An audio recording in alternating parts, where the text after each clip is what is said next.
Everything is on Blue Sky and on here. Yes. Nah. Do you have an idea? I saw the little notification. Sorry, go ahead.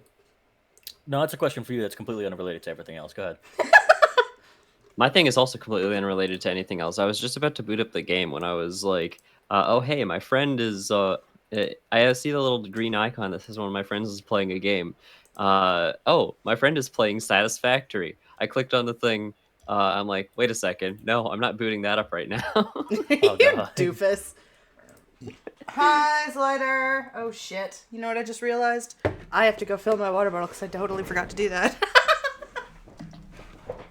And I already know both of them are going to water me at the first chance they get, so just bear with me. So what were you saying? Do you have an idea of like what anime you're gonna watch after Fire Force? I mean, currently I've been taking a break from watching Fire Force to watch Wolf's Rain. I haven't heard of that one. It's an older show from, I think, the early 2000s. It's about these wolves that can look like people, and they're trying to find paradise. Is that all? Wow. Okay. It went a lot further than I thought a show called Wolf's Rain would have gone.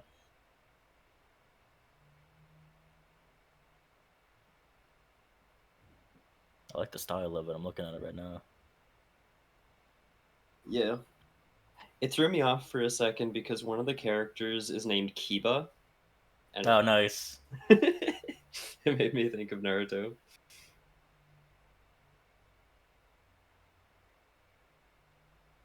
Then I remember that's just the Japanese word for fang.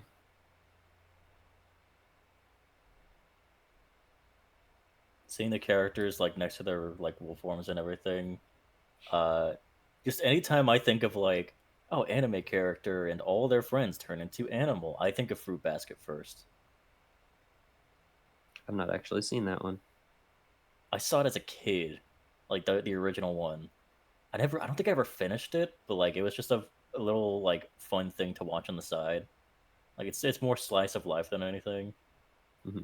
But like anytime somebody's touched by like a person of the opposite gender, they turn into like an animal. And this girl finds like a whole house of guys, and they're like, "Don't fucking touch us."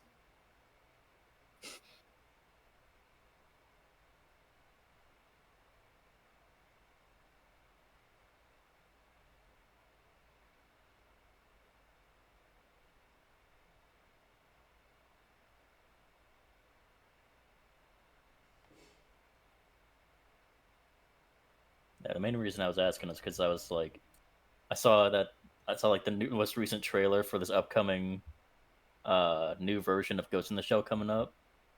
And I wasn't sure if you'd seen anything from Ghost in the Shell, if you were like interested in Ghost in the Shell at all. I haven't seen the original yet. I should see that at some point. It's so the original manga is tonally and like artistically entirely different from like the original movie that like really gained its popularity.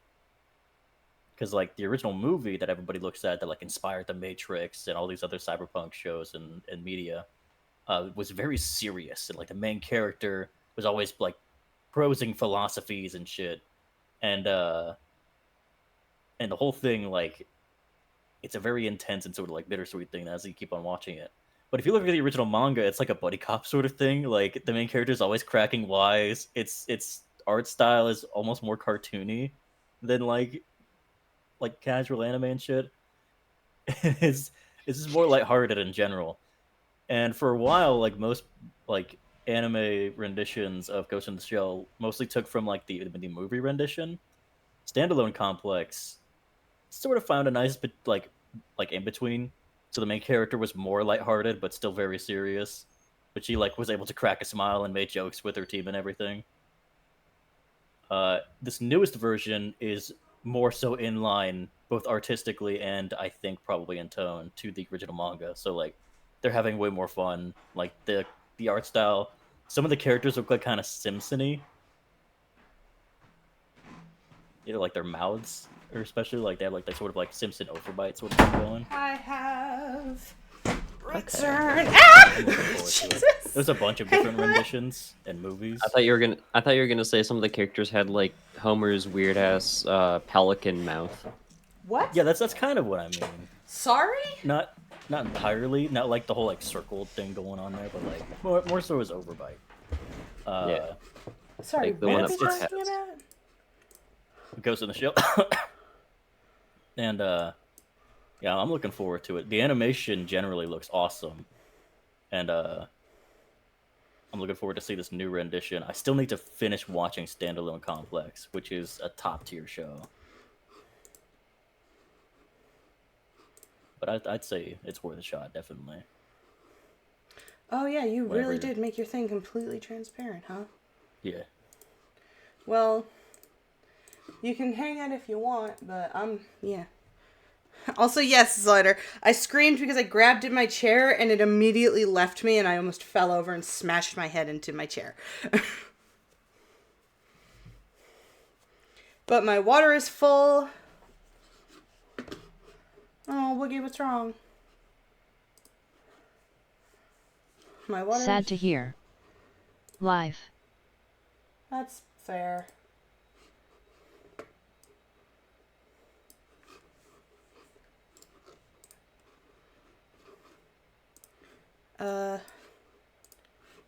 Why not it work?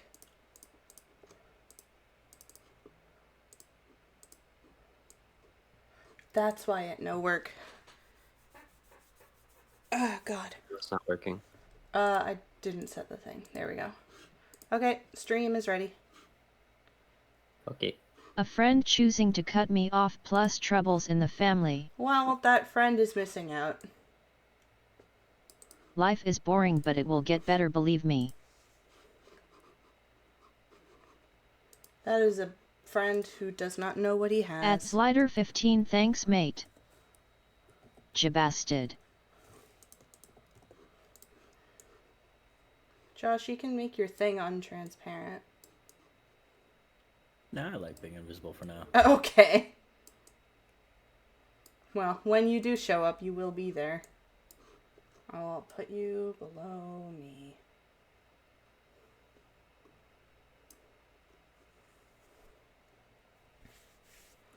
Right, Dev, whenever you're ready. Alrighty.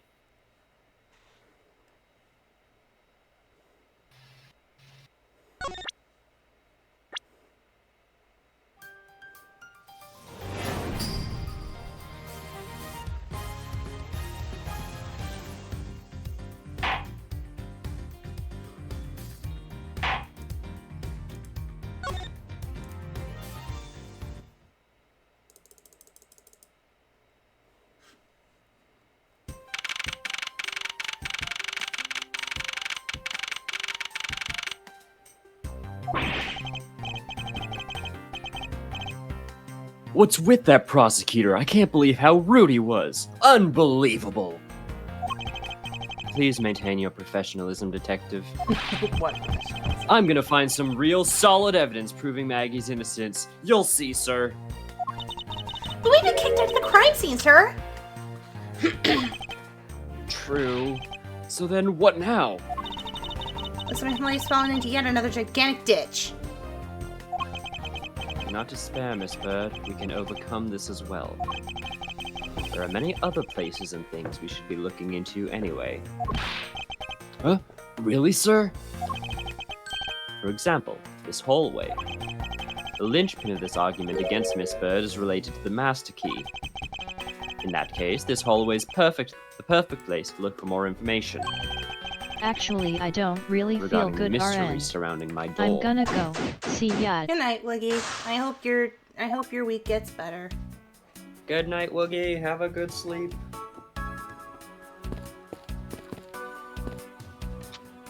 Oh God, there he is off in the corner. What's a basketball doing here? That's Mr. Portman's prized possession, sir. I hear he also plays soccer, dodgeball, and even tennis. And not a single one of those sports is suitable to be played in a hallway.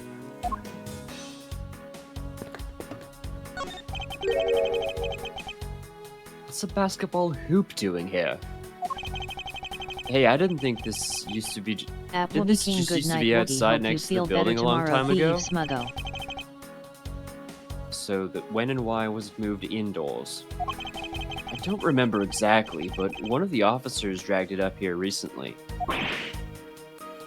Dragged it? I heard that it wouldn't fit in the elevator, so the poor guy had to bring it in himself. I All will the way miss up to you. the 12th floor?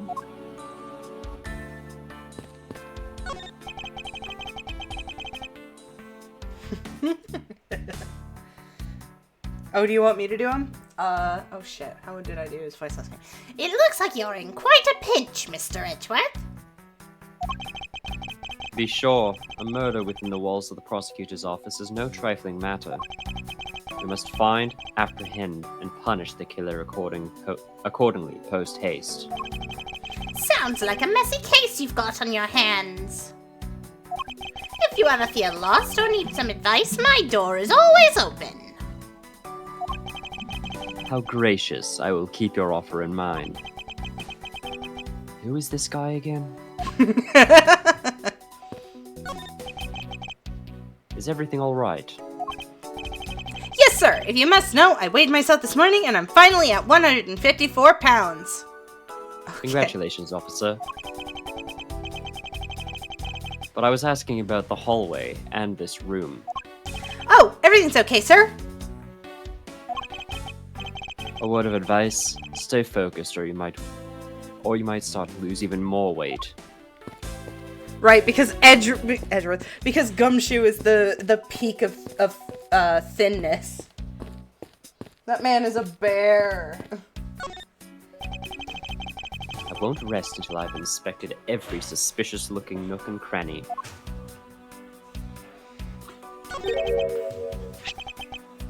It's...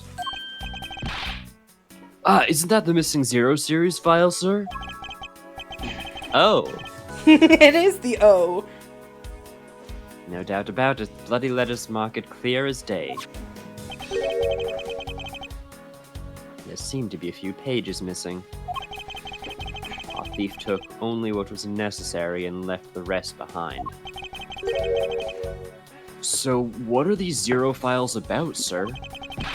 I guess they've got something worth stealing in them, huh? Not particularly. It's just a collection of court case files. However, the cases within these files are not mine. Huh? They belong to the High Prosecutor that used to occupy my current office. I have my reasons, but let's just say I was charged with keeping them as they were. That means the thief must have also wanted the file for a specific reason, right? It would seem so. Only the pages related to that case from 10 years ago are missing. I wonder why someone would care about such an old case. The one from 10 years ago. That wasn't DL6, was it? No, DL6 at this point, 2019, would have been 18 years ago. Ah. 10 years ago would have been 2009. What the fuck happened in 2009?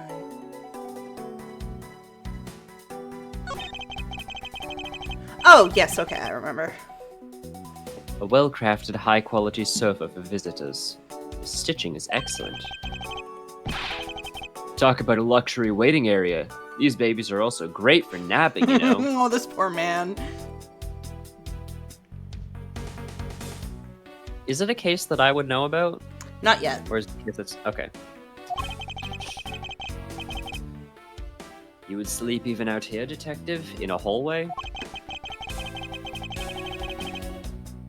Whenever I do, I always wind up dreaming about giving testimony up on the stand.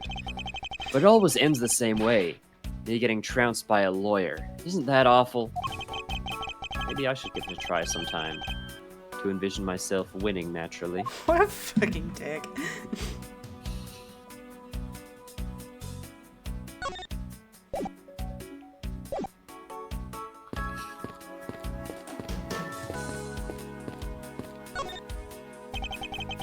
I won't rest until I've inspected every suspicious-looking nook and cranny. 1202. These 4 numbers on a plate alone proclaim this to be my office. Whoops. Hey, these number plates slide right out, sir. I have to be able to take the plate off when a room becomes vacant, you know. Although, the idea that it can be so easily removed is kind of... I don't see any signs of forced entry. And according to the guard, no signs that the lock was picked either. And according to the guard, no signs that the lock was picked either, sir. Meaning that the door really was opened with a key. Do you happen to ask if any prints were lifted from the doorknob? Apparently the doorknob's clean as a whistle. Wiped, they think. Whoever this thief is, they did a good job of not leaving any clues behind.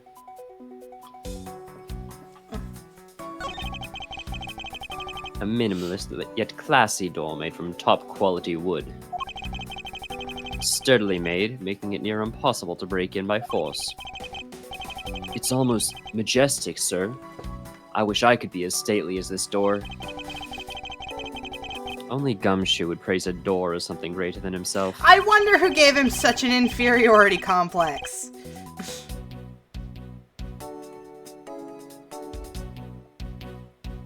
Being a detective has its own rewards and a certain virtuous value, I think.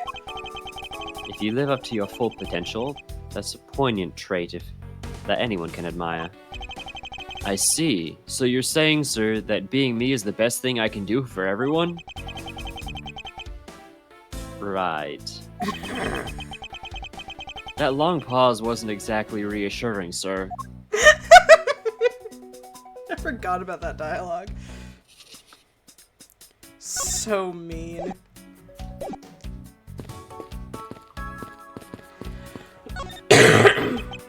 This office. 1203, 1203. Hey Maggie, whose room is this again? It's Mr. Portman, sir. So he's my neighbor. I see. I suppose he moved in while I was away overseas.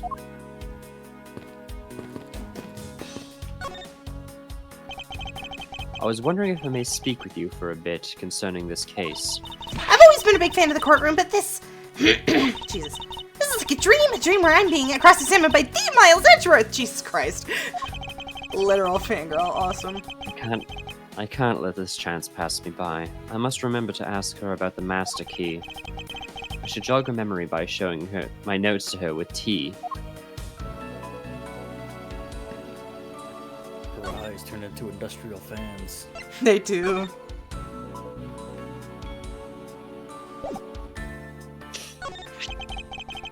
So when did he discover that the master key was missing?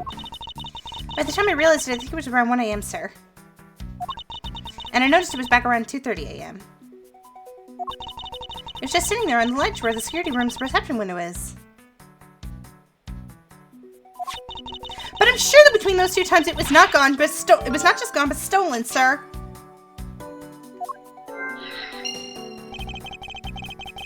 Why is such an important key stored in such an insecure place?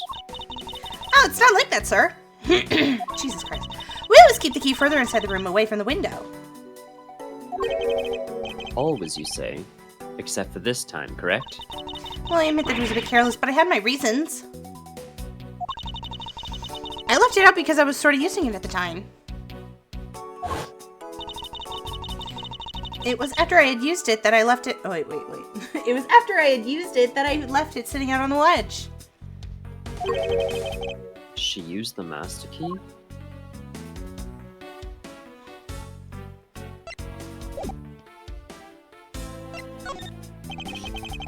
What did you mean by used the master key? Oh, I had to use it to open the door for this prosecutor who had forgotten his key.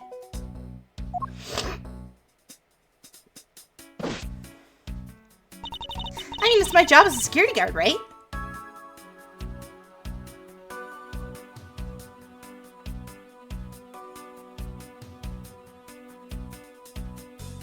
Hello?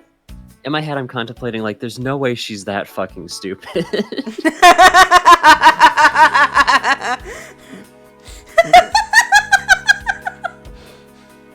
There's no way she's this fucking stupid, right, Clover?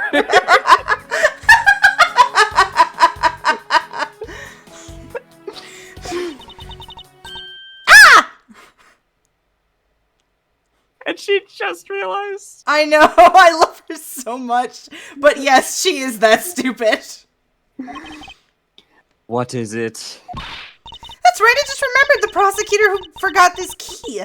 Thieves Muggo. It was Mr. Portsman, sir! I love Slider used the Smuggo emo after that.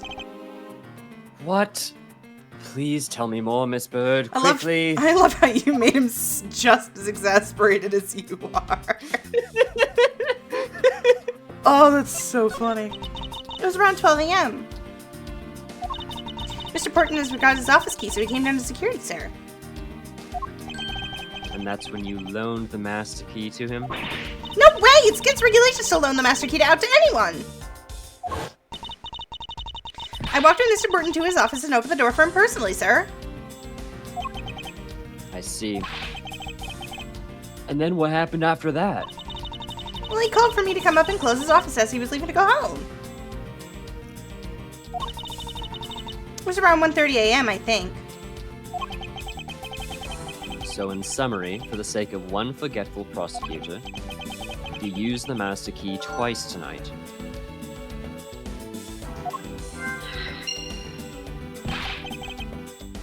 Talk about suspicious. I doubt you can say that you've never left your keys at home, Detective. I think this calls for a thorough examine of Mr. Portman's door.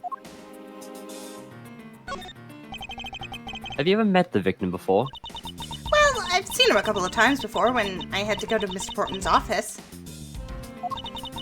Mr. Faith was always playing basketball with Mr. Portsman, sir. That sounds like fun. Just once, I'd love to have played with them. Sounds fun, but the only person ever taking a shot was Mr. Portsman. All Mr. Faith ever did was pass him the ball, sir. On second thought, I don't think I'd have fit in all that well with them. It's Maggie Bird, correct? I take it you're an acquaintance of the detective. She was under my supervision back when she was still on the force, sir. One day she got caught up in a murder and things started going downhill, so she quit. But I owe a lot to Detective Gumshoe for introducing me to my current employer! Or so I thought up until a few hours ago. Or before I was about to clock out for the night. You got caught up in this whirlwind of a case, correct? But don't worry, my whole life has been nothing but a whirlwind of bad luck and failures. Jesus. Since I was 6 months old when I fell from the 9th floor of my apartment building. How was she alive? What? I don't know! I've been hit by all sorts of vehicles, gotten sick from all sorts of foods. And she's not in a wheelchair. You don't necessarily have to be in a wheelchair when you get hit by a car. I mean, if she was hit by a train, maybe, but that's a whole other thing. I mean, I feel like if you're hit by all sorts of vehicles, I mean, after a point, your bones would get damaged in some way. I guess. She's nuts. I love her though. Here's the thing though: is Maggie is looking at this completely wrong. Failed in almost every test I've taken. That's your own fault. Experienced almost every kind of disaster.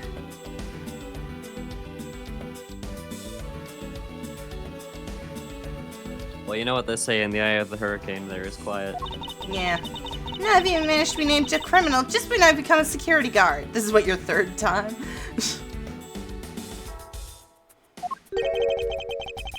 That's a lot to go through in one life. And she's only 23. I know, and just when I thought I had finally found my happiness, I wound up getting you and Mr. Detective Gumshoe involved in my bad luck. You don't need to worry about me, Miss Bird. Nor do you need to worry about yourself. I will solve this case and prove your innocence. All I ask in return is for your cooperation. And that you worry about Mr. Gumshoe, because Jesus fucking Christ. Yeah, actually. Yes, sir, Mr. Edgeworth, you can count on me. I'll do all I can to help. Yeah, honestly, I don't think Gumshoe and Maggie should be together. If only because I don't think Gumshoe can take any more bad luck.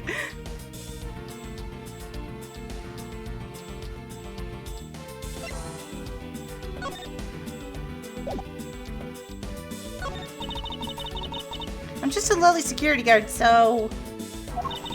I'm not sure what I should do with that other than to guard it. It's like talking to another gumshoe. Rude. True, but fucking rude.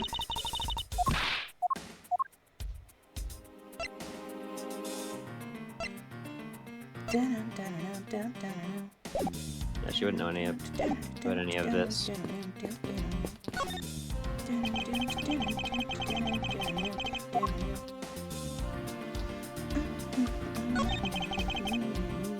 Doors look tight. I bet the old credit card trick wouldn't work here, huh, Mr. Edgeworth? This is the office of a high prosecutor detective. These doors would be pretty ineffective if the average cat burglar could get through them. Ah, so I guess it's only a great cat burglar could get in. That must be who our culprit is. Might I advise you to return that conclusion to whatever pawn shop you bought it from? God, he's such an asshole. He talks in the most pretentious way every time. Room 1203, I take it that this is Mr. Portsman's office? Yeah, you can't mistake it because of that basketball hoop, sir. Oh, that reminds me, Mr. Portman actually wanted, that reminds me, Mr. Portman had actually wanted room 1202 really badly. But since you were already occupying it, Mr. Edgeworth, we put him next door, sir.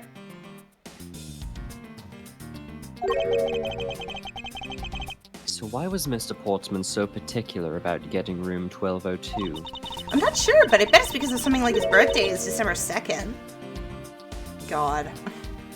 It's amazing that they have over 1,200 prosecutors. Pardon? It's crazy that they have more than 1,200 prosecutors, man. Yeah. Totally what that means. Why are you It has so... nothing to do with the fact that it's on the 12th floor. Yeah, totally not. They got 12 floors of prosecutors, man. You need to speak the fuck up! He is sick. Yes, but he's trying to make bits about the game. He has to speak the fuck up. He can conserve his voice if he wants. No. I can plug in my ASMR mic if you want. Hell yeah. No, You know no. the one with the ears? It's got like that stereo shit going on. Wait. Why does your microphone have ears? You never seen ASMR? No. I don't like ASMR. It makes my head itchy.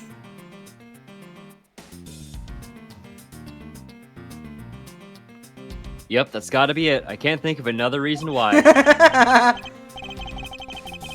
I can think of at least 3. Why am I even wasting time thinking about this?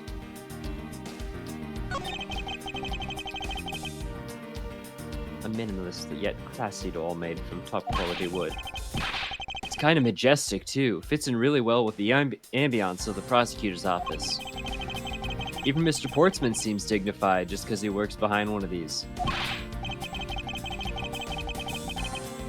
Nonsense. A man doesn't become more or less dignified because of where he works. Well, he seems more dignified than Mr. Payne. Mr. Payne. I suppose custodial work can also be dignified.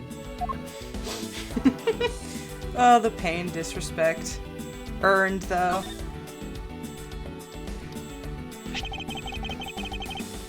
It's Mr. Portman's personal basketball hoop. Can't believe he put something like this in the hallway of a prosecutor's office. But you know, it's actually pretty useful, sir. I haven't gotten lost trying to get to your office since it's been here. How long have I had the same office and yet you still managed to get lost?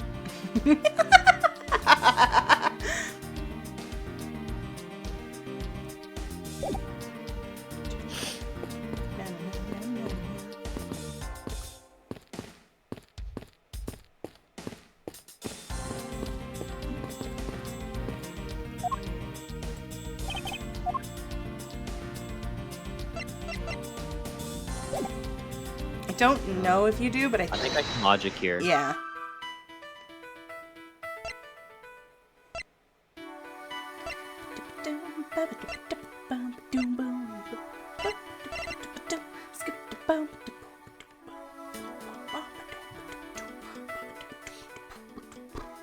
Sorry, I love this song.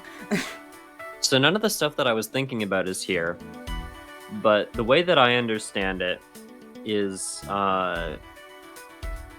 he wanted to get that file, which is why he requested that he be put in 1202.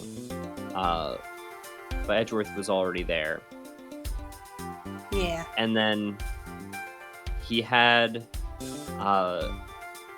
Maggie unlock the door, but he switched the nameplates on the rooms, or the numbers on the rooms rather, so that it would look like she was getting him into his own office when it was actually getting him into Edgeworth's office. I don't know why this key was I'm stolen going to bed. then. It's late. Night, See Slider. ya.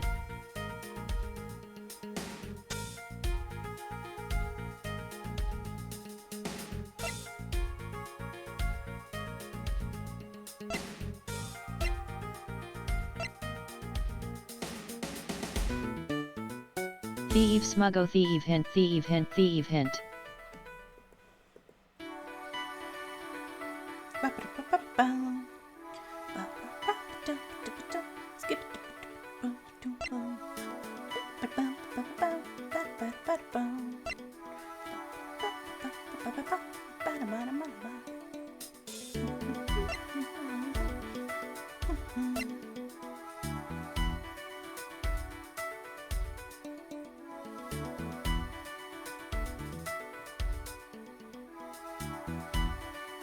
I'm pretty sure I need to combine these two. I'm just trying to figure out in my head the way that I would word this if I were to try to explain it.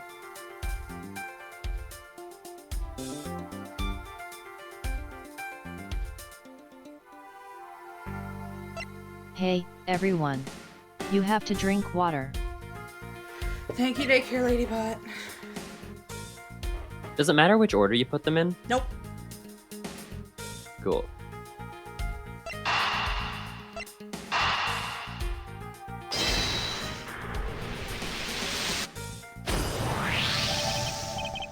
Miss Bird, I'm afraid there's a flaw in your story. Right, because, yeah, I was noticing that the time seemed a bit weird. What? No way, pal! I mean, sir! You said that you locked Mr. Portsman's office at around 1:30 a.m., correct?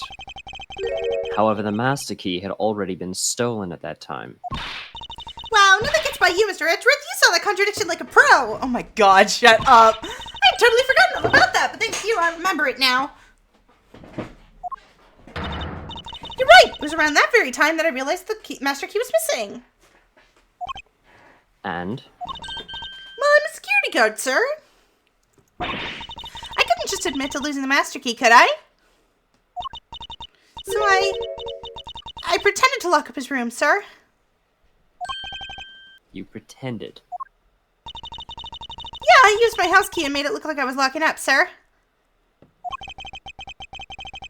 So in actuality, you never did relock the door then? Well, I thought that maybe I could go and lock it up after I found the key. Come to think of it, I guess the door still hasn't been locked properly.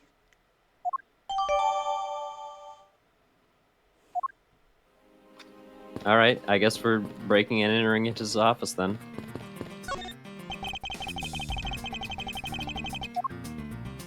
Or not. No, you can do something there. Oh yeah, I can investigate this again. Door's locked tight. Oh.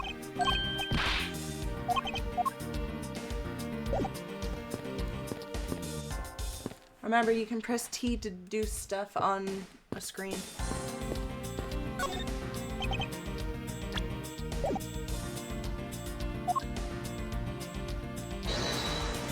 Oh.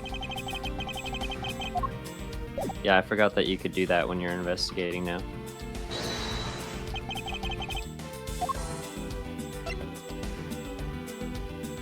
Eureka! There's a contradiction here between reality and the evidence. Testimony and evidence, but sure. If what Miss Bird has said is true, then why is this door locked tight? Huh? You know, you're right. Miss Bird, are you sure you didn't relock this door? I'm certain of it, sir. And I don't think Mr. And I don't think Mr. Portsman noticed it himself that I hadn't. Which means what, sir? It means that either he actually does have the key to his office, or that the door Miss Bird opened wasn't this one at all, but a completely different one. She opened a different door? But how can you prove that?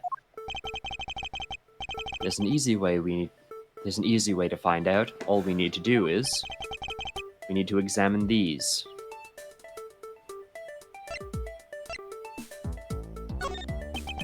The prints on the number plate will tell us all we need to know. Everything? Really? Like what, sir? Like, well, for example, and such as... Same, dude.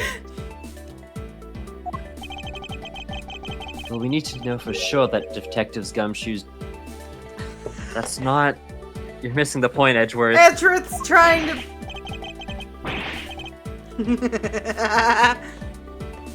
Wow, that was amazing. How did you know? Was that supposed to be a joke to cheer me up, Mr. Edgeworth? Yes. That's it. Now, we should get back to doing what we need to do. I also... Sorry, I just love that Gumshoe played along either because he genuinely didn't realize how stupid that was, or because he just really wanted to back up Edgeworth. Like, yeah, totally what you said makes any sense.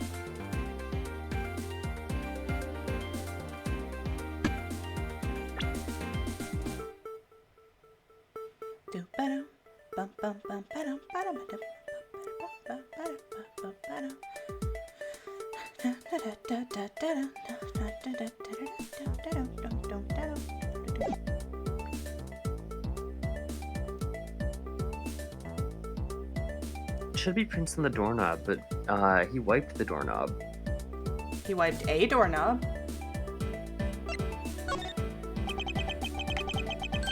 The prints on the doorknob will tell us everything. Hey, you. Yeah, you, pal. Do us a favor and see what you can lift from this, okay? So what did you find out? There's no need for such belligerent nostril flaring, Detective. Sir, I found only Mr. Portman and Mr. Faith's prints on the doorknob. On this doorknob. So only 2 people's prints were found on this. That's pretty decisive. Huh? I'm lost, sir. Thinking logically, a certain other person's prints should be on this knob as well.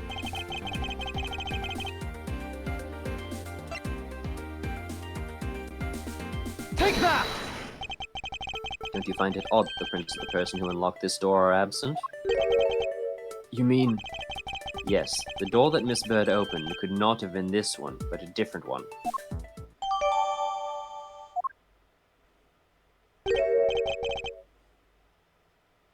For some reason, I keep imagining Maggie as wearing gloves. Fair. What do we hear?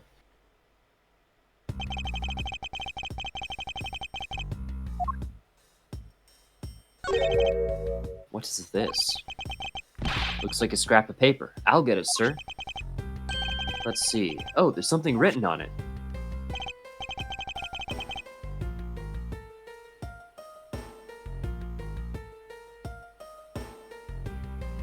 It looks like a note from the victim. Yeah, and it's from Mr. Portsman.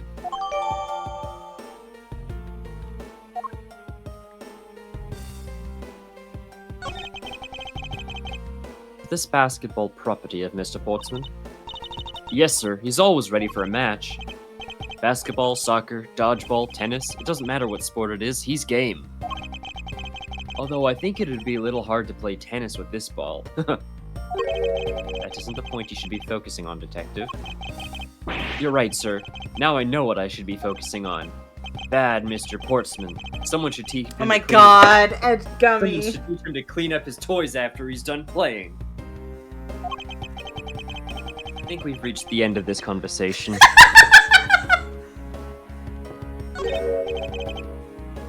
What's this?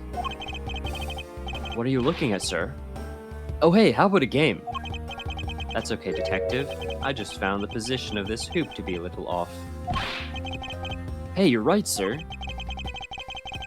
I guess it shifted when someone made a seriously sweet slam dunk. Come on and slam! And welcome to the jam! The positioning of this hoop is definitely unnatural. I'd better take note of this.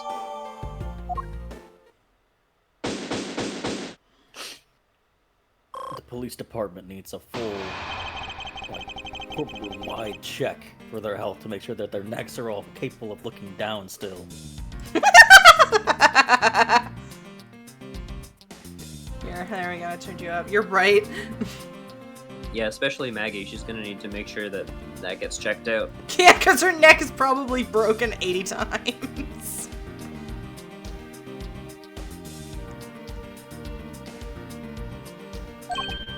Looking around, this place has paid off quite handsomely. Well, how so, sir? In a variety of different ways. I think it's time we had a little chat with the real culprit of this case.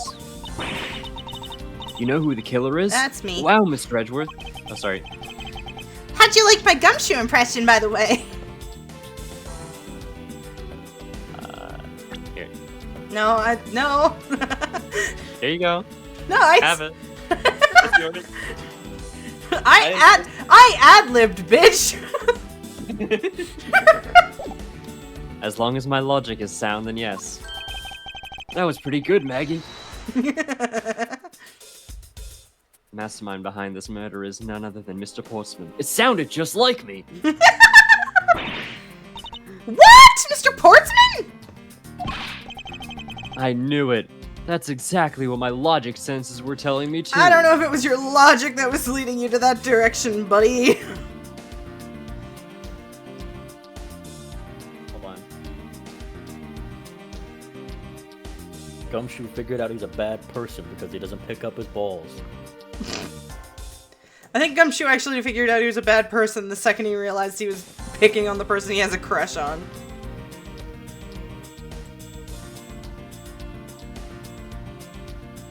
Anyone else using Gumshoe's logic senses?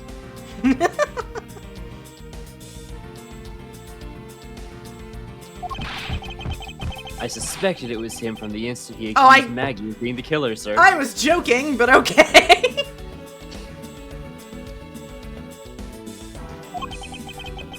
That is anything but logical. Lady and gentlemen, prepare yourselves. Come what it may, it's time to knock on truth's door.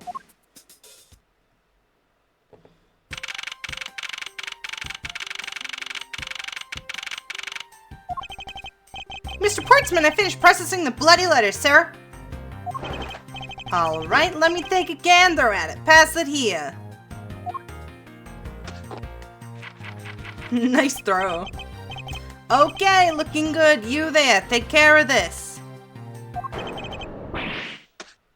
Ah! Ow! That probably landed off his head. Well, if it isn't Detective Gumshoe. End of the line for you, Mr. Portsman. We've got you now. Call off your dog, Mr. Edgeworth. Is this some kind of joke? It is no joke. We know, Mr. Jacques Portsman, that you are the guilty party in this case. You must be pretty upset getting chased out of your own room. I'd be mad too. So I guess you can stay if you promise to stay out of our way. You intend to hide your crime under the guise of a prosecutor doing his job. I can see right through the unsightly paper-thin mask you wear upon your cowl. Who'd ever have thought it would come to this? Actually, come to think of it, your mentor was Manfred von Karma, right? The legendary prosecutor who never lost a single case for 40 long years. But there was always this incessant chatter about forged evidence with that guy. Really teaches me that I gotta stay on the lookout for false accusations, you know? Are you done trying to play mind games with me because they won't work? The only thing you should be using that mouth of yours for now is explaining yourself. Although that too will only dig your hole deeper. Either way, your game is up. Well, aren't we full of ourselves? Even though you have yet to prove anything.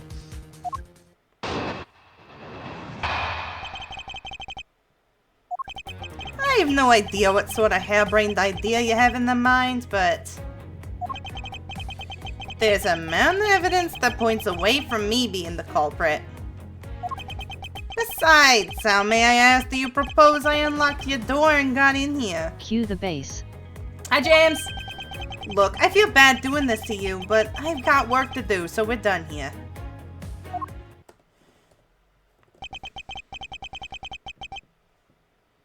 Sorry, but we're not finished yet. Waving hand. Boy, you're stubborn. I guess you're basing your accusations on something. I'll show you what I'm basing my accusations on.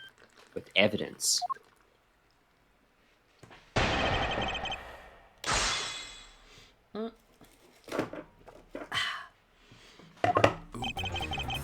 I have no idea what sort of harebrained idea you have in mind, but... On. What voice would you give this character, Josh? You don't have to do it, just describe it to me.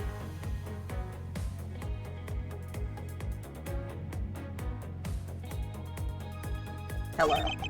Everyone's dead. There's a mountain of evidence that points away from me being the... Okay. I know what I'm I know what I'm okay. pressing.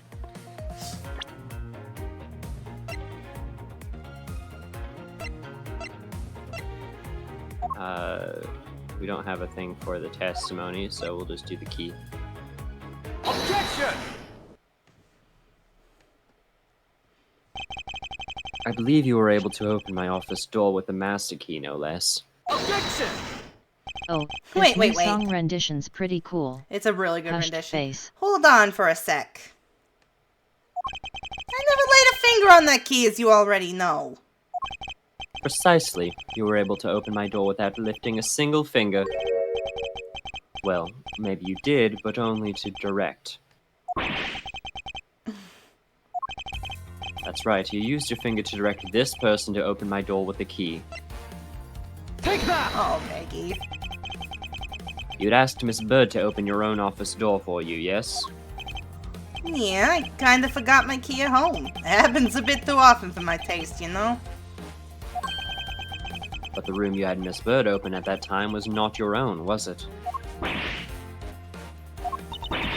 What?! Quite the imagination. Why don't we ask the girl herself whose door she opened, shall we? I'm certain it was Mr. Portman's door, sir. I checked the number plate to make sure it was opening the right door, sir. See, Miss Bird backs up my story. Yet what if you have misled her to fool her into thinking what you wanted? How do you suppose I did that? By switching the number plates on her doors, for example. That's right! They do slide out pretty easily! Furthermore, you then used one other thing to give a very strong impression. That the door she was opening was yours and not, in fact, mine.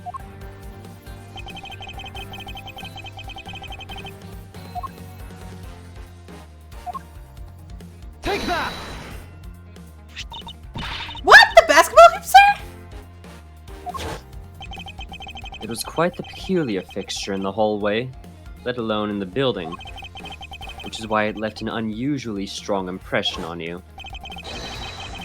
It's an object perfectly suited to sit just outside the office of a particular prosecutor. Gah! That's right, you sir, because there was a basketball hoop sitting there.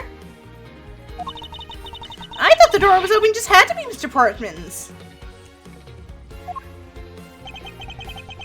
There are signs that the hoop has been moved. To sit it in front of my office, to be sure. I see. So that's how you throw suspicion on people. Thanks for the tip. But I think your conjecture is still a little off the racetrack.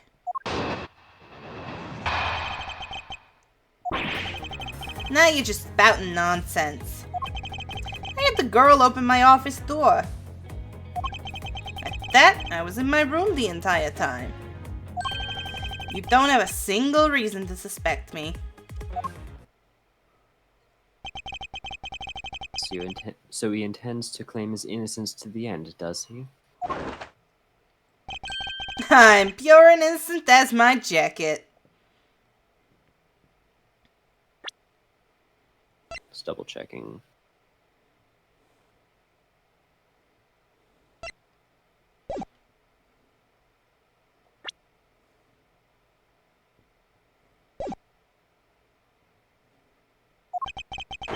And Miss Bird is as dirty and guilty as the jacket she wears. My jacket's not dirty, all of you know I just washed it yesterday! Please calm down. For I intend to show you who is the one truly covered in slime here. Just one way to put it. Now you're just spouting nonsense. Yeah, the girl opened my office door. After that, I was sitting in my room the entire time. Hold it! Using the master key, of course. Sure, you have a problem with that? That is what the master key's for, right? Perhaps we should place it in an elaborate labyrinth of some sort for people like you. Hold on. I know what I needed to present. I don't know which statement I need to present it on. What you I'm gonna gonna present? guess it's this one. Objection! There you go. Yeah. That was a lie. What are you talking about? How was that a lie? Tisk tisk tisk. This is the note that the victim left for you, Mr. Portsman. A note? It was left under your door, or did you not notice? And right here it says, "But you're out." You were not in your room when the victim came to call on you.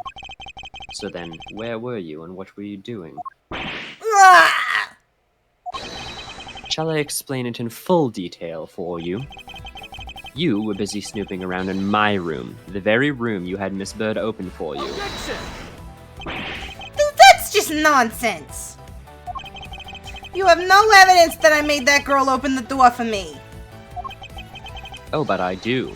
I have very decisive evidence. No way! This is proof positive that you had Miss Bird open the door for you. Take that! I had your door dusted for prints. My door? What for? Come on, I bet you didn't find anything. You sure are good at wasting time. You're right, I didn't find anything. And definitely not Miss Bird's fingerprints. Her prints? What did they gotta do with anything? Let's put it this way, if she really was the one who opened your door, then her print should naturally be on the doorknob she touched. Yeah. Further, all the prints on my office doorknob have been wiped clean off. I can only assume it's because Miss Bird's fingerprints were on it. Don't you think it's time you gave up your charade? We know you stole into my office with the intent of stealing something from me. And Detective Faith found you out, possibly because he heard sounds coming from a room whose occupant was on leave. Mr. Portsman, you killed Mr. Faith to silence him. And I had the misfortune to return when I did. You had to threaten me as you escaped. As I said when you had the gun to my back, no one gets away with committing murder in my office.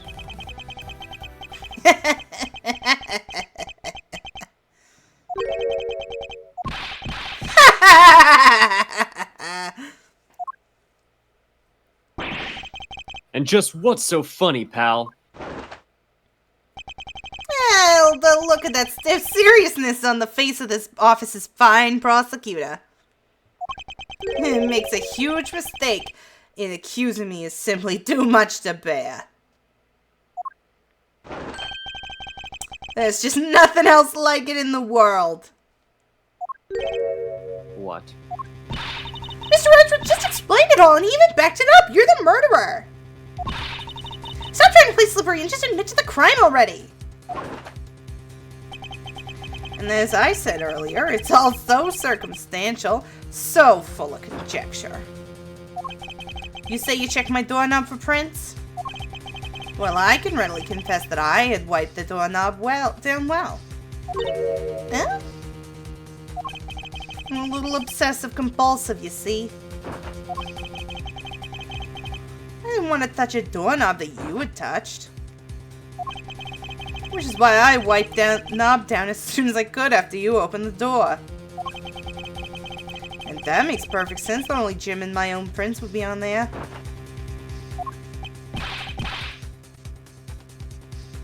You made that up just now, didn't you?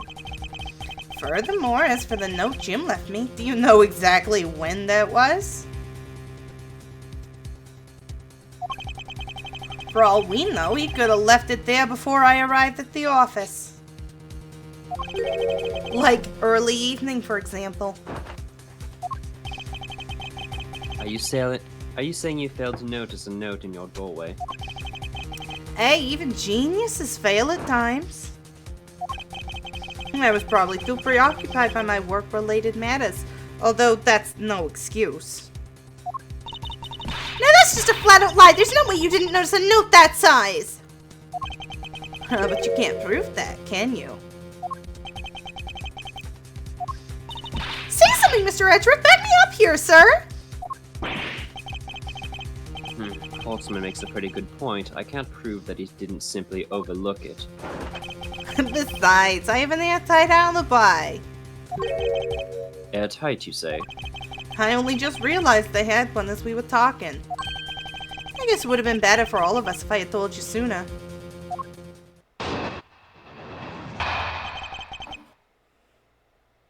If memory serves, you came back to this office at around 2 a.m., correct? And it was then that you had the unfortunate confrontation with the gunpoint with the culprit. But at exactly that time, I was down in criminal affairs. Ask around. I'm sure the other detectives will corroborate my story. It's the perfect alibi. Do you really think it's that perfect? Like I said, I don't care. Ask around all you like. You'll see it for yourself. Detective Gumshoe. Yes, sir. I'll go check out his alibi, sir. Be right back. I'm gonna be real. I do really do like Jeff Portsman. Yeah, I'm enjoying this case a lot so far. He's making- stuck on the... Oh, welcome back. I'm back. Hello. I do say I like how fair it is. That he's like, oh, but the evidence is also circumstantial still, because Yeah. there's no hard evidence of time and stuff. I Let do me like that. add you to the thing, Wesley. Here we go. I'm still stuck on the whole obsessive compulsive thing for why he wiped the doorknob. Like, dog, you are an athlete. Playing basketball with this guy fucking sucks, dude. He dribbles the ball, and then as soon as it passes to him, he wipes that shit down. And he starts making the ball wet with your fucking wet wipes out here, man. You know, if Fucking he hate actually is obsessive compulsive and wants to play a ball game, he could actually honestly pick up bowling, because that one, a lot of us, there's actually a few players that play that. Shit, I can sort of understand tennis, but basketball, dog? No. Sorry, I'm losing my shit over the adorable Larvesta that Wesley is on my stream. It's cute every time I see it. Hello. Dude, I remember Yeah, your last hands time are I got away with the crime. They were like, "Oh, dude, you were there. You did it. Everybody fucking knows you did it." I did. We I seen figured it. it out, and I was like, "Dude, wait, hold I on. I honestly just saw him remembered. as a I filler was getting character, groceries." but he is interesting You in his fucking own idiot. way. And they're like, You "Damn, fool." he got us." James, I Let gotta him go. talk to you about something that Jacques just said that I need to talk to you about because I just realized in universe what influenced that line, and it's really funny. Anyways, Mr. Edgeworth, sir, I think we're in trouble. It's just like Mr. Portsman said. The guys down in Criminal Affairs said they saw him at around 2 a.m. You see? All of the evidence points to him being the culprit. There must be a contradictory point in his alibi somewhere.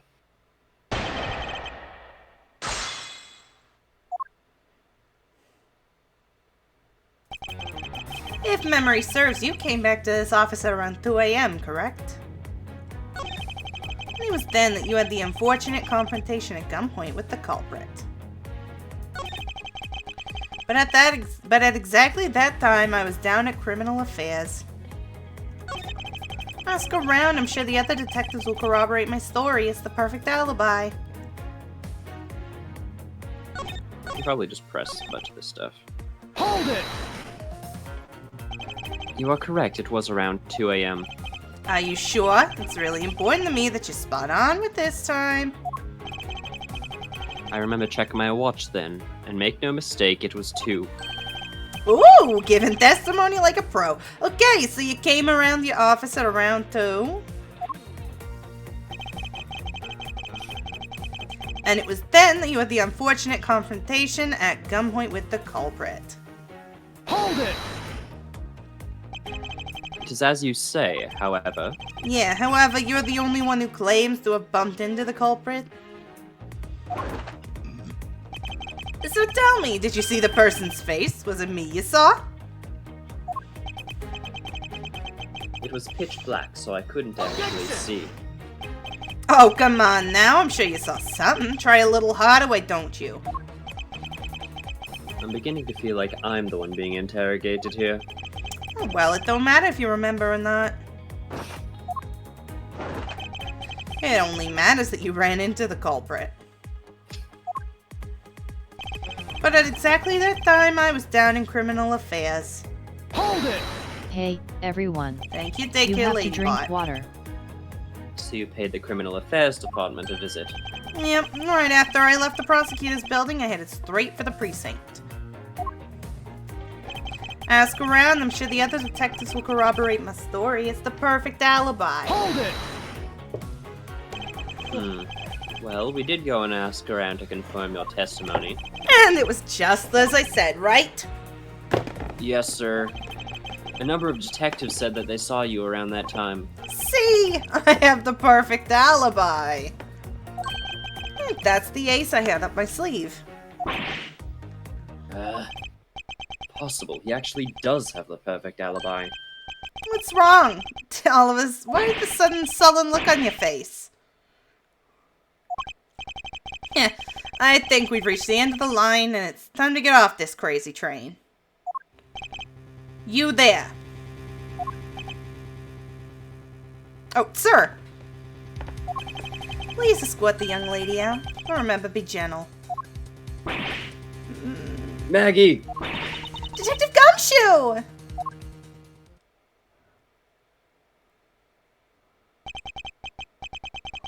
Is there nothing I can do? There must be a way to turn this situation around. If only I had a clue. Did I miss something that can help me cast doubt on this alibi? Oh yeah, this is how most of the cases end, by the way. To calmly think this one through, and with logic. It is time to turn my thinking around. Oh, Jesus fucking Christ. You said that only to piss me off. Yep. I hate you so Turntable much. turnaround. God damn it. It's time to change my way of thinking. I have a gun. I love your voice for Maggie. BTW. Oh, thank you. Smiley face. My thing for Maggie is to bring my voice up a little bit and also make her talk really fast. Maggie is in so many accidents and gets so much food poisoning that she pretty much has to talk that way.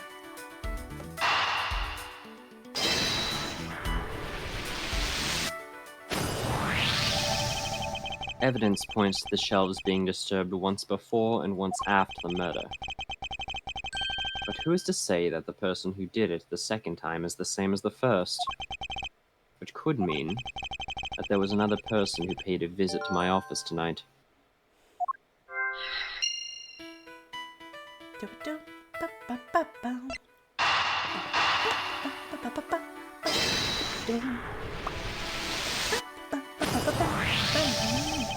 indeed there were two culprits, then that resolves the contradiction behind our murder weapon.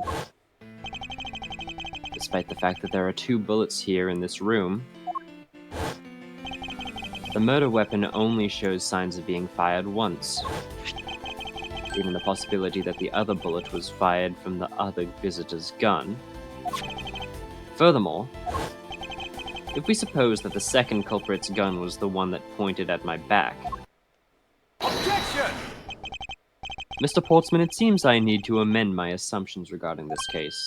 Great, so you finally come to your senses. Mr. Edgeworth! Sir, what are you saying? This has been a big misunderstanding on my part from the start. I had assumed that the person I ran into was the killer, but that may not be the case. What do you mean? The person I ran into was just your average thief. I see what's going on here. No, sorry, I'm laughing at something completely unrelated. I think I know who this is. A thief? But sir, doesn't that cause some sort of contradiction in the facts? Not at all. It simply means that the killer was someone else. And it means that in actuality, 2 culprits stole into my office tonight. What do you mean 2? It explains why my shelves were disturbed twice, and how there were 2 guns. Mr. Portsman tricked Miss Bird and gained entry into my office. Objection! Now you're just leading the argument. You still don't have any actual proof, you know. If you could please go along with my hypothetical scenario for now, Mr. Portsman. In the end, if you really are innocent, you should have nothing to worry about. Now then, returning to my scenario, Mr. Portsman was out to steal something from me, which is why he checked my secret safe and ransacked my shelves. This is the first time. So then this would be when the files were put back in the wrong order, right? Correct. And that's when he was about to look somewhere else. Who should walk in but his own partner, Mr. Faith? So why did Mr. Faith come into your room, sir? He probably had business with Mr. Portsman, which is why he was in the area.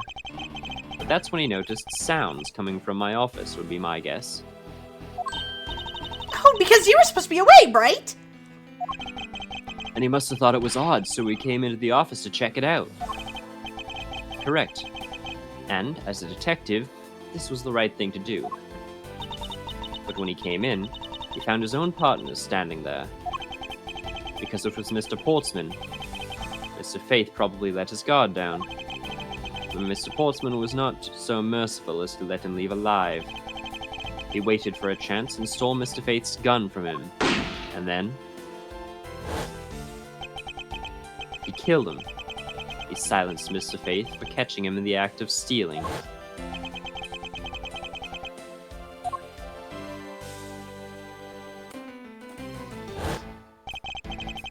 This was the moment in which the first shot was fired, the one that landed in my files. Following that, Mr. Portsman wiped the gun down and left it behind as he made his exit. He could afford to do that because he had also left the fake dying message behind. You're such a complicated troublemaker, you know that? Well, if things were as simple as that, then all would be solved. However, there was yet another visitor to my room, and this is where it gets complicated. There was another... Visitor, sir? Yes, and this other person's objective was also to steal something from me.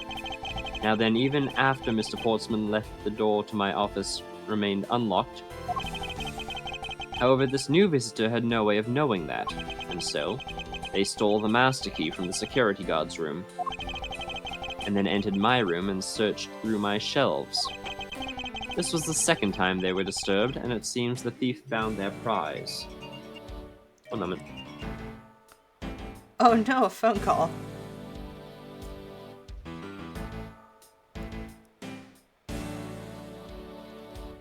Mr. Edgeworth, sir, you got a phone call. Mr. Miles, you have a call. Miles, you have a call. God, we should watch that movie.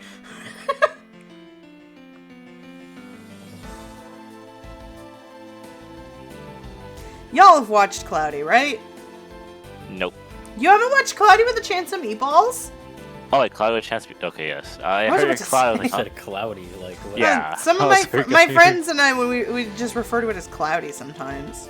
I mean, you No. can refer to it as cloudy after you establish. James, you haven't seen Cloudy with a Chance of Meatballs? Oh my god, get into show and movie viewings after the stream. I'm making you watch it. We gotta see Flintlock Wood. Where's Flintlock Flintlock Wood? Wood! Dude, Earl is the best. Dude, I'd actually be terrified if someone ran at me. Oh my god, dude, if I saw Earl full sprinting at me in that stance, I think I'd just fall over and start crying. Yes, ma'am. I started Burning emptying my face pockets. with It's like, sweat. please don't shoot me. Like, please stop. I'm sorry. What did I do? But at the same time, that dude fucking rules.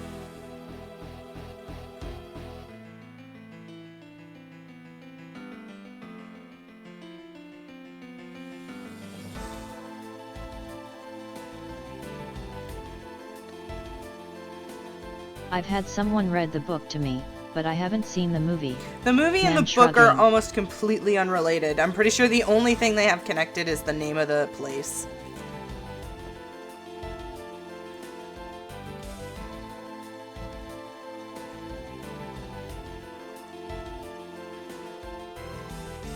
I'm not surprised.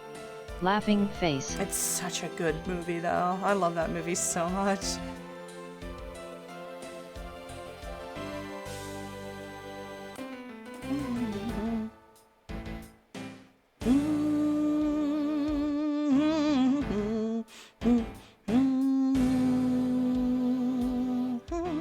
I do believe that he has the ability to use his finger gun to actually shoot someone. Oh, Like that from TF2. Just realized this was Edgeworth's theme with a different rhythm. oh yeah. Well, it's not even the... I don't even think it's the same theme. It just has the same motif. There are several songs in this game that use that motif.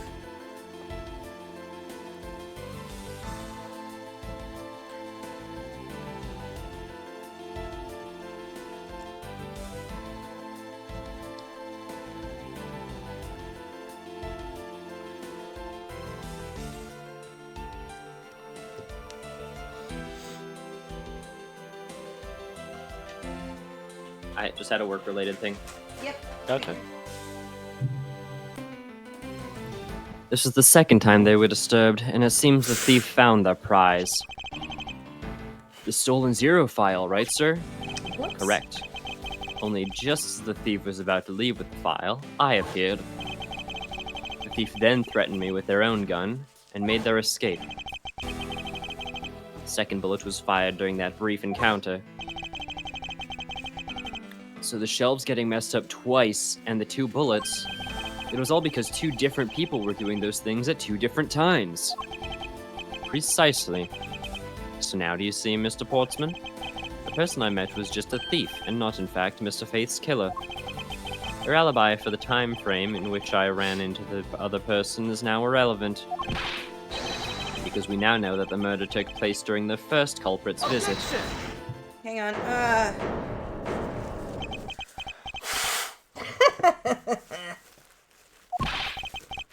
What's so funny, pal? Absolutely splendid. Your scenario explains everything. Of course it does. It's Mr. Edgeworth after all. But, you know, it still doesn't change the fact that it's all circumstantial. Sorry, I gave myself a nosebleed. Supposing if, and that's a big if, your theory is right, it would indeed render my alibi, which has withstood scrutiny, mind you, irrelevant.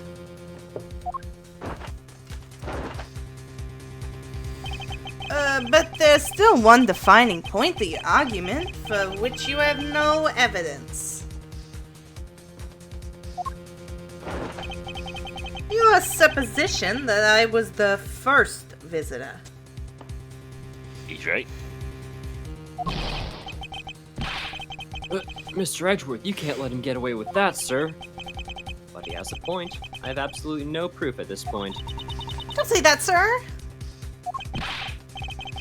I don't believe this. Don't worry, Maggie. I'll do something if I must. I'm gonna body check him out the goddamn window. You know something? I find your attitude to be somewhat peculiar, Mr. Edgeworth. If the person you met really was just a plain old thief, then why is that person not your main suspect? That is, if your theory is correct.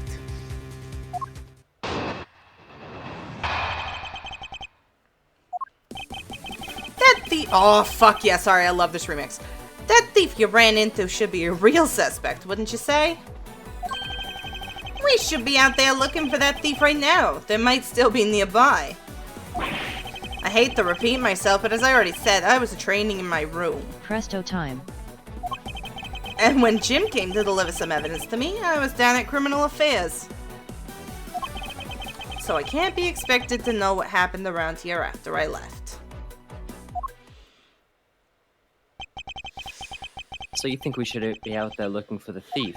Of course, now isn't the time to be having these dead-end discussions. I don't think it's all dead-ended. I find your alibi to be fascinating. Let's continue where we left off, shall we? I know he's lying. I know that he was here at the scene of the crime. I just have to find a way to prove it. So, my current theory is that, the reason that, the thing that we're gonna have to present at some point is the gun and how only one bullet was fired here, and how Edgeworth was there when the other one was fired and it hit the painting. The thief you ran into should be a real suspect, shouldn't you say? Hold it! Actually, no, I wouldn't. Why not? That's elementary. The dying message, of course. Mr. Faith's killer very clearly left those letters on the spines of those files. And it was after they were on there that the thief stole all of them. One of them. You mean the 0 files, right? No, he stole one file, and that's how we know that the letters themselves were a setup, and not from Mr. Faith. If the thief was the killer, do you think they would try to undermine themselves? It's elementary, my dear Portsman. Maybe the killer just didn't think that either. Yeah, that must be it. Maybe. Just maybe. We should be out there looking for that thief right now. They might still be nearby. Hold it! God. Once escaped, I highly doubt a thief would linger nearby. Well, you never know. Maybe they didn't get what they were really after. Oh, you talk like you know quite a bit about this thief. It's nothing like that. I have no idea about anything after all. I hate to repeat myself, but as I've already said, I was training in my room. Hold it! But according to Miss Faith's note, Hold on, I thought we already cleared that up. Didn't we say that Jim left that note for me in the early evening? If you have proof that he left it at a different time, say, just before he was murdered. I don't have any, no. You see, so I insist again that I was in my office the entire time. And when Jim came to deliver some evidence to me, I was down at Criminal Affairs. Hold it! Why didn't you go there with Mr. Faith? I love that he almost called him Jim. Oh, that's because he said he was tired and was gonna take a quick nap. You know those sofas in the hallway? He likes to sleep on those. It's one of his habits. And what of the evidence he brought? They were things related to yesterday's case. Just 2 items, a gun and a pendant. Interesting. This piece of testimony seems too crucial to let slip through the cracks. He brought me 2 items, a gun and a pendant, that were related to yesterday's case. Hold it! A gun and a pendant, you say? Yeah, this gun, which was the murder weapon. And this pendant, which belonged to the victim. And why were you taking them to criminal affairs? There was something in the past case file I wanted to compare these two to. But all this has nothing to do with this case right now. Anyway, I believe you'll find the long paper trail I left to be your satisfaction. This is all matching up with what Detective Gumshoe found out. So I can't be expected to know what happened around here after I left. Hold it! I can't expect you to know, can I? Nope, but I guess you can expect me to take a guess based on logical deductions. Oh. Then let's see you deduce. Jim waited for me to leave, then stole the master key. For the purpose of sneaking into your room, of course. And that's when Miss Bird caught him red-handed, and the murder occurred. It's all exactly as I laid out earlier. I know he's lying. I know he was here at the scene of the crime. Just have to find a way to prove it. I'll be right back. Now that I've said all my lines, I'll be right back. Yeah.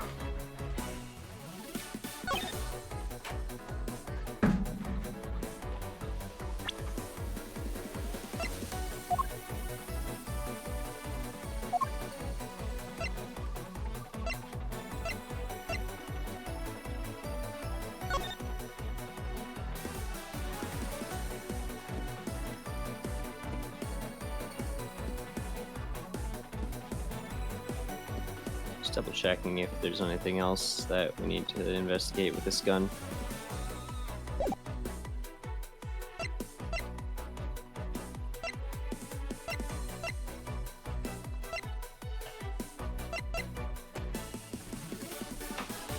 And I am back.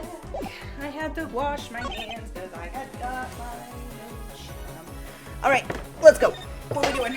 Okay. I think I'm presenting the gun on this one, but I need to, I don't know. That might be too obvious. I don't actually remember what the last contradiction is, but I think this is the last contradiction. If it's not, it's Hold close. it!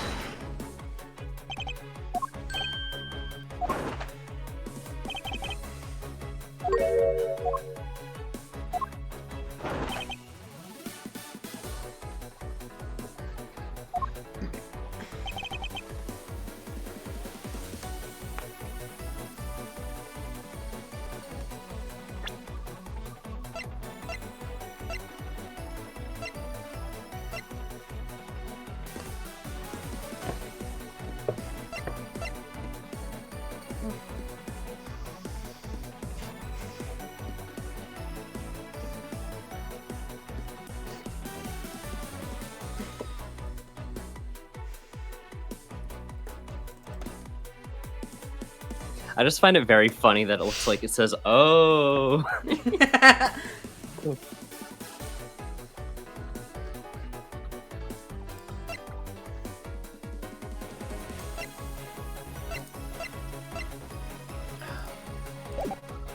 I don't remember either, but it might be worth a shot to present the gun. Pun fully intended.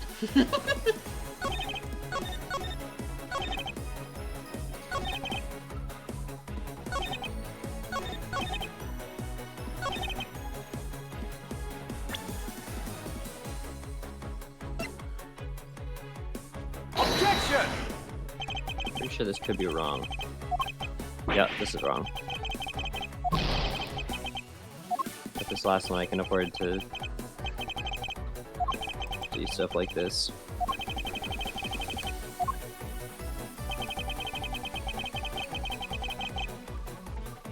Hold it! Let me hear Grinning this face with again. sweat.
don't think that's what womanizing means.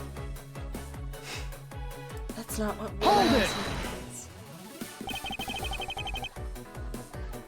My next guess would be to see if there's anything important in the case file. What's not what womanizing means? Sorry, I was reading something about a later case in this game, and they they described Edgeworth as womanizing. He's not. No, not at all. God.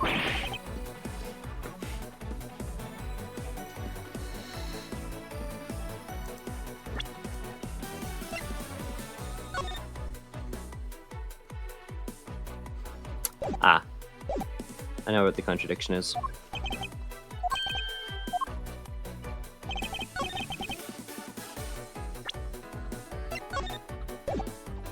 Objection!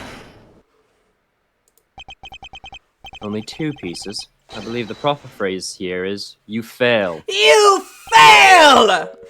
Excuse me? You get an F on your assignment. Ah, God Go back damn to it. I was project. close. I knew I was only Laughing good in face. fucking sports. Sorry You for fail as a cussing. prosecutor, Mr. Portsman, and you intend to keep evidence hidden from me. What are you talking about? I haven't hidden anything from you. Well, here's a piece that I think you should read carefully. Ah! It says that Mr. Faith was bringing 3 pieces! Yes. And this is the victim's real dying message to you, Mr. Portsman. Ew. I can't believe to get tripped up by simple arithmetic. It's not even I don't even know if counting up to 3 is fucking arithmetic. Damn, someone get this guy an abacus. Yeah, actually. You guys gotta use your thumb 3 beads up.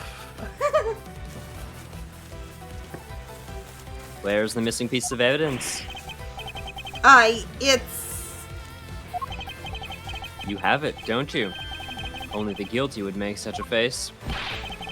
Detective Gumshoe. You don't have to say it, sir. I'll pat the guy down from head to toe. Well, don't come any closer, I'm warning you! This is all part of the investigation, pal. So don't even think about stopping me. No! Alright. Hey, what's this? What is this? What? It's a VHS tape. Do you not know what a VHS is? No, sorry. I saw the sprite and it looked like he was holding up the lamp that's right, like the lamp that's clamped onto the desk. Oh, no. So it looked like, at first I thought he was holding a shotgun and pointing it directly upwards, and then I'm like, wait a second, but it has this weird arm attached to it. Oh, I can see the silhouette. No, I Yeah, I can understand the kind of see silhouette it, now. yeah. But that'd be a really weird ass shotgun to have like a really beiged muzzle. Yeah, weird ass. I He had this can't weird unsee it shotgun now. on him, sir. Laughing face. No, you know what? He got it from Vietnam when he finagled 3 different guns into one.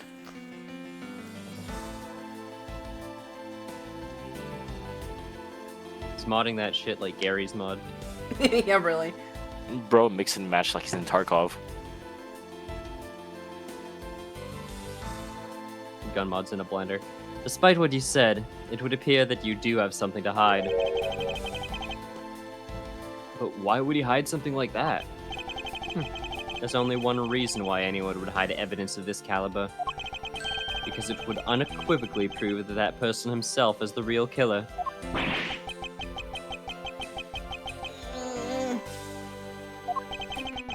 Let's examine this videotape in a little more detail. The section of the tape that will drive the last nail into his coffin. KG-8 incident. That's a police case number, sir. Does that mean that this video is evidence from that case?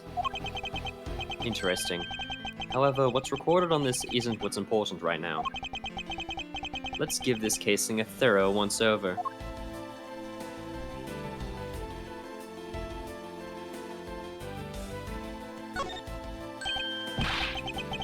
That's blood, isn't it? Yes, and I believe this is what the good prosecutor was trying to hide from us. Were we still using VHS tapes in 2009? Yeah, some security cameras, yeah. Okay, I wasn't sure. Yeah, closed CCTV cameras would use a VHS if they're using CRTs and stuff like that. That don't really process it well into other Ah. medias. Big fuck off ones. I was 7 years old, so I wouldn't have known. This blood is still fresh.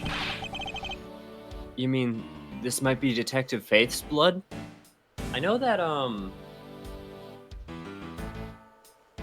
some industries require using outdated technology just to keep them standardized, like the medical industry, for example.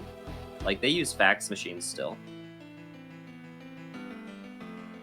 Because it's too much of a hassle to get the entire system to update when they need to service people constantly.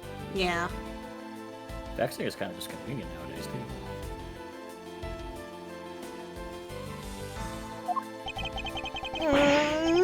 No, you've got it all wrong. No amount of denial can save you. We have but to run a blood test to find the truth. Hey, everyone. You told us to. You have to You drink told us that water. you had received evidence from the victim earlier. Now you will tell us when and how did the victim's blood find its way onto this video? Yeah, it's totally suspicious. Was it at the moment of his death? Did Detective Faith have this videotape on his personage when you killed him? You know very well there's no way to prove that. Not even if we were to examine this tape for fingerprints? Yeah. If I had to take a guess, I'd say that the only ones on here would belong to the murderous you and Mr. Faith. No, impossible. I.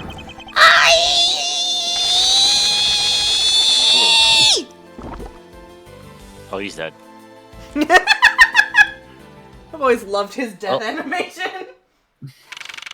Bro ate gold and gave himself heavy metal poisoning. Now we've got 2 dead bodies in this room. Yeah, really. Talk about swallowing your pride. The Mr. corpse Portsman placed has been under- placed under arrest for the murder of Detective Buddy Faith, sir. Very good. And the results we got back from the lab techs on the tape turned out to be real solid, sir. Blood work came back, and it was definitely Mr. Faith's blood on there. And as a bonus, they were also able to lift a few of Mr. Faith's fingerprints as well. Thank you so very much, Mr. Edgeworth. I still can't believe I got to see your cool deduction skills outside the courtroom. I'm impressed beyond words, sir. It was nothing. I'm just sorry you got caught up in a murder in my office. Please accept my apologies. Oh, it's nothing, really. Compared to what I've been through, I mean.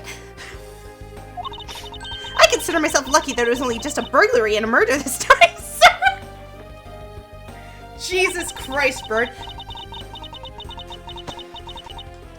If it had been a holdup or a hostage situation, I'd have thrown my hands up in the air. What the fuck? Yep, they probably would have yelled at you to do that anyway.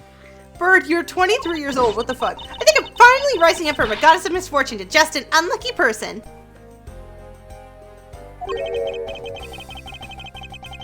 Something tells me we should have hired a different person for security detail.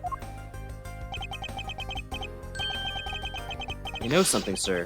That Mr. Portsman really was one corrupt prosecutor. Why would you say he was corrupt? Well, I heard there was a number of suspicious things related to his court cases. There's even rumors about how some of the evidence he uses is forged, sir. Forged evidence, huh? And they say he even decided not to prosecute a few cases for some really vague reasons. Oh, that guy was a complete disgrace to the entire profession. He never did get around to asking what his reason was for breaking into my office. Yeah, whenever we got near that topic, he just clammed up. Although we can be pretty certain it was to steal something. This is just between you and me, sir, but there's a rumor that some sort of huge organization is involved behind the scenes. Oh. Well, well. With Mr. Portsman not willing to divulge any information, it certainly lends credence to that rumor. It would seem that we haven't heard the last of this. Huh? Then Mr. Portsman isn't the bad guy? I didn't say that, but rather that there are still many more mysteries for us to solve. For example, we still haven't figured out the significance to this piece of evidence. Probably this one. Prosecutor's badge. Yes. Take that! The person who stole this file. The other villain of the night. Yeah, I wonder who it was. What happened to the stolen pages? I wonder, who in the world was it that held me up at gunpoint?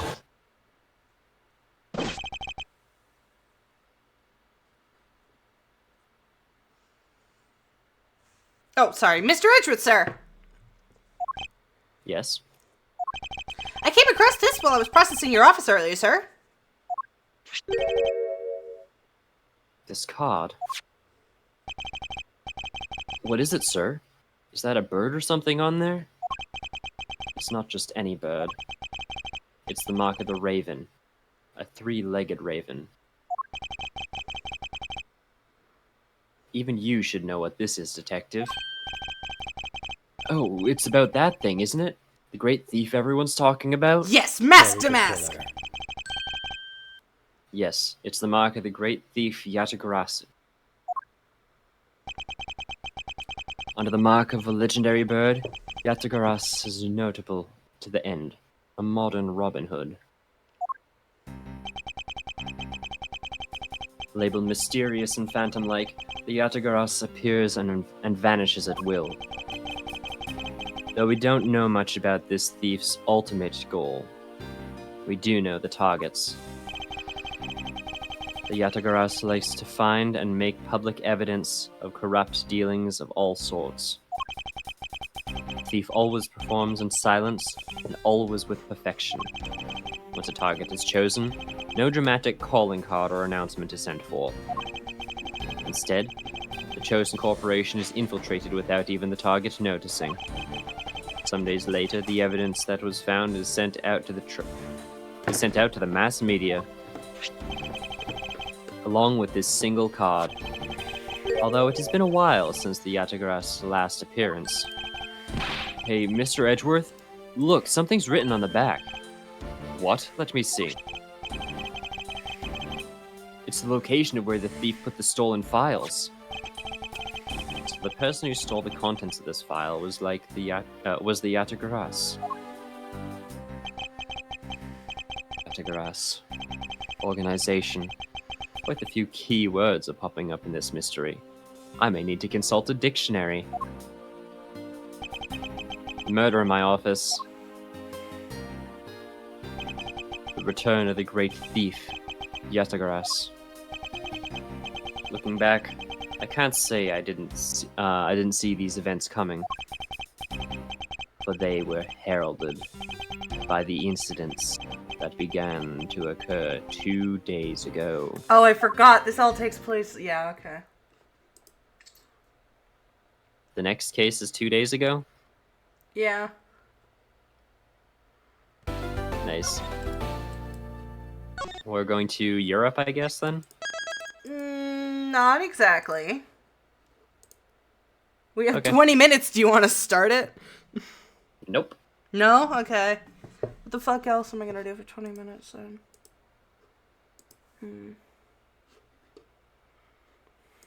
Fun, fun, fun. Smiling face with smiling eyes. I'm excited for the next case. There's a certain character that I actually low-key forgot about until I Gotta go for replayed the now. games. See you, Take James. care, y'all. Waving hand. Character I forgot about until I replayed the games like last year when the re-release came out. Super, super fucking good.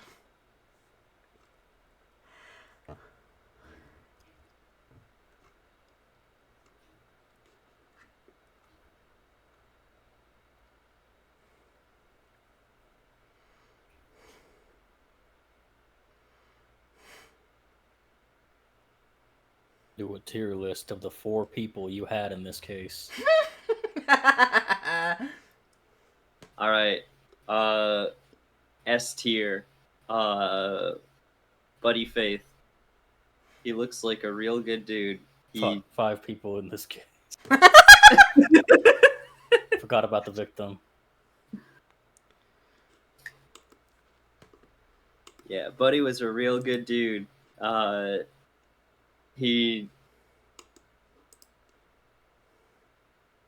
We don't know much about him, but we do know that he was very supportive of Mr. Portman's sports addiction. He was the kind of buddy you can have faith in.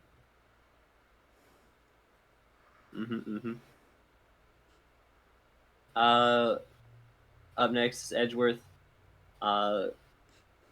because he has the 200 IQ necessary to put this stuff together.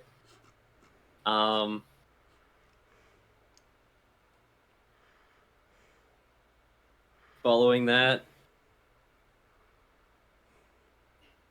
forensics guy, because I really like how meticulously he goes over the prints and requires intense concentration.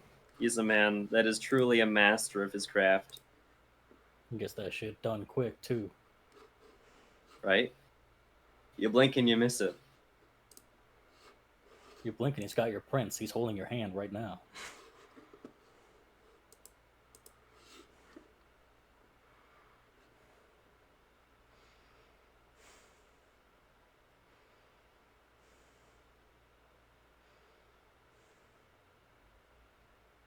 I'd play a game about where you play as a forensics guy who only does fingerprints, and you're trying to find a guy who keeps stealing people's fingerprints.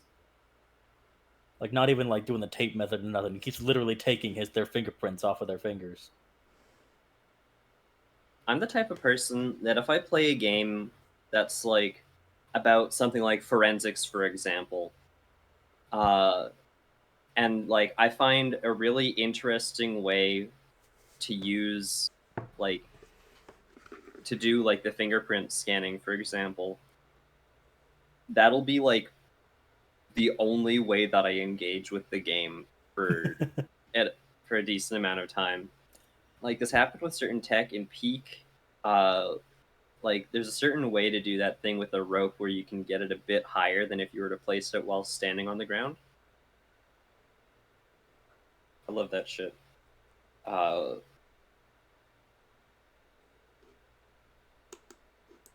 And then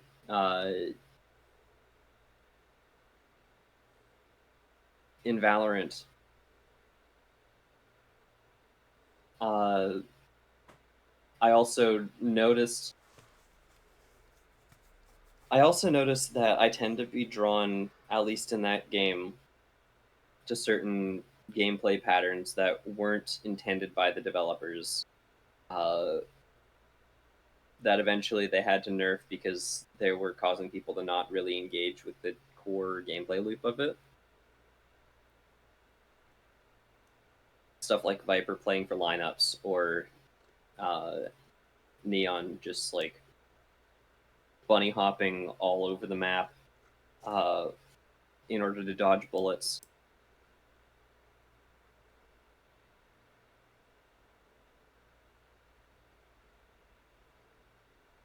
And I only found out that, like, hey, maybe I shouldn't really be engaging with this mechanic in this way when the developers go out of their way to, like, kneecap that style of play. They recently did that with Neon.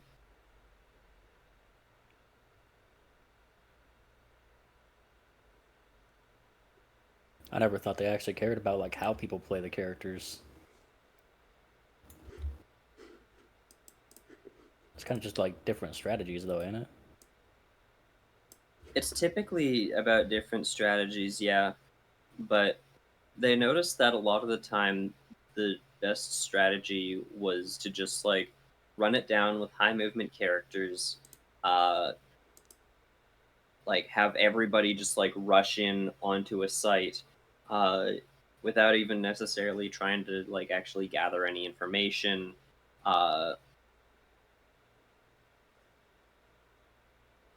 So like most of the time, either everyone rushes a site or everyone rushes a site except for one person who lurks, and that's like the predominant gameplay strategy of like a lot of people, which is why they've been severely nerfing duelists.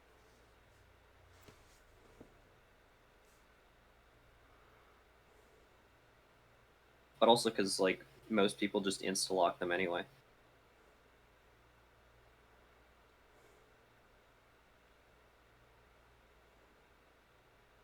I feel like more people do tend to prefer like just straight gun it down type characters compared to the more methodical, like place your shit wisely, figure out where you're gonna put things, gather information for it.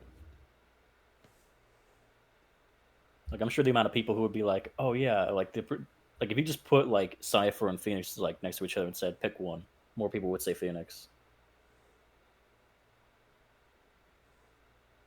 Oh yeah, like it's a thing of I think that the direction that they're taking a game is something that will make it less like it's making it so that the game has less general appeal, Yeah. but also I think that it's important that it preserves its identity as like a tactical shooter as well. So it's like I am sad to see some of these mechanics go, but it's also I understand where they're coming from.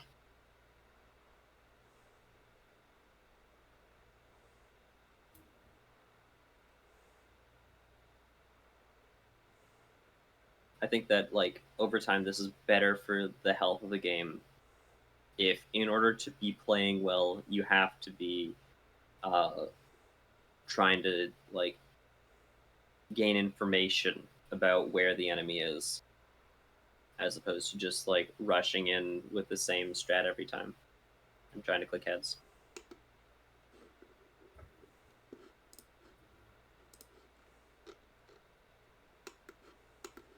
So people will gun it down because they're confident that their reaction's good and they think that like the place they'll look like, oh, I know where they'll probably be.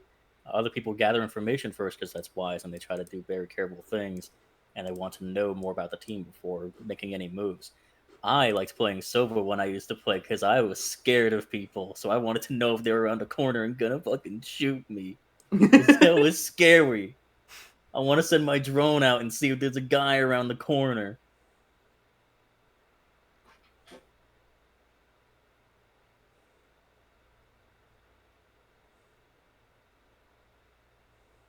Yeah, I mean, it's technically more correct to do it that way rather than to just like rush in and swing them.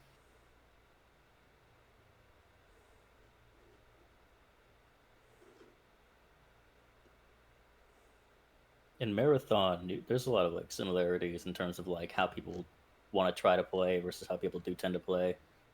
Like plenty of different like careful ways to approach different players and like definitely different characters. If you play certain characters, like you're just better off just running it down. If everybody's playing the tanky guy with the shield, they're just gonna sprint at you. Versus like the guy who can turn invisible, like that guy might not even want to fuck with you at all. I tried playing Thief, who also has a drone, who kind of like so you can like maneuver around with it, see where people are. Only problem with that is there is a lot more mobility in Marathon than there is in Valorant. So as soon as they see my drone, they're gonna think, "Oh, there's a thief somewhere, and they're not at their current body. I'm gonna go kill them." And it's like, "Oh fuck, hold on, they're gonna slide into me, kill me. I gotta go back. Oh shit." They might like see my drone before I even see them, so it makes me more paranoid. Like I can't do it solo. If I'm solo, I can't be thief. If I'm with Michael, maybe. But when I'm Yeah, like alone, no, I'm way too fucking if scared. you have someone to cover you, then Yeah. it makes all the difference. I mean, at that point, you might as well just like have somebody play recon who could just send a pulse out to see if there's somebody in the area, which is pretty cool. It was described as like people say that it's when you play recon, you think you're going to start playing hide and seek, and then you use the echo pulse ability, and you're not playing hide and seek. You're playing found. You know where they are. Now you have to go and hit them. That's the fun part, because they also know that you know that they know that you know where you are. So they got to figure out where the fuck you're coming from, and if they're ready for you at all. It's a fun game.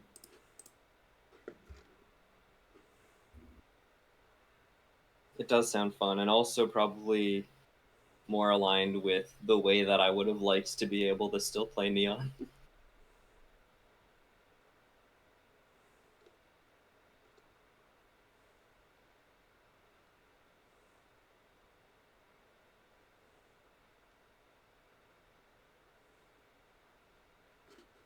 It is a very different game. It's got like the similarities, but it is very different because like in Valorant, you'll be like you know how many people are around more or less. You like there's 6 person on one team, 6 person on the other. Or is it 5 now? Is that different? It's always been 5. It's always been 5. I'm mixing shit up with all the other shooters that I've been playing. So you know at least that much. Like oh, there's 5 people somewhere in this map. When in Marathon, you have no fucking idea how many people you're dealing with. Like there's like a range where it's like if you're alone, then you're probably dealing with maybe 3 to 5 other people. If you're with a team, then you're maybe dealing with like 3 or 4 different squads of at least 2 people, maybe 3. So there's times where like you'll be fighting a different squad. Me and Michael fought a squad. It was me and him versus 3 other people. We took out 2 of them. The third one killed both of us. And then we said, "Oh, good job, you got us. That was pretty fun." And then as soon as he was done killing us, he got sniped by somebody that none of us saw. We were like, "Holy shit! Somebody watched that whole thing and just waited for him, dude. He dropped immediately." Yeah, he's got trigger discipline. That shit was so funny.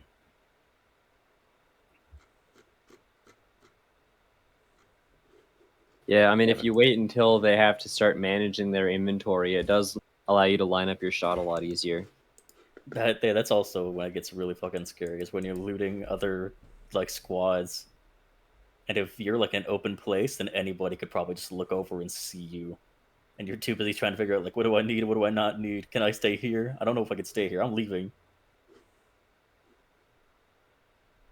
Which also feels disrespectful because you just killed that person for no reason.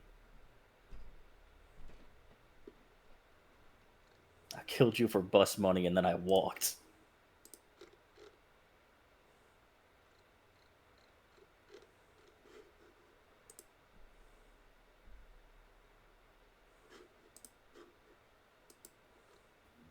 I should have a clip of it somewhere, actually.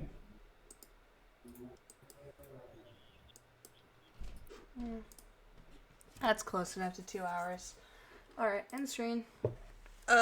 Thursday will probably be community day. I assume we'll probably do like Planet Crafter or like Lethal Company or something. I haven't decided. Jesus Christ. I'll see y'all when I see y'all. Bye!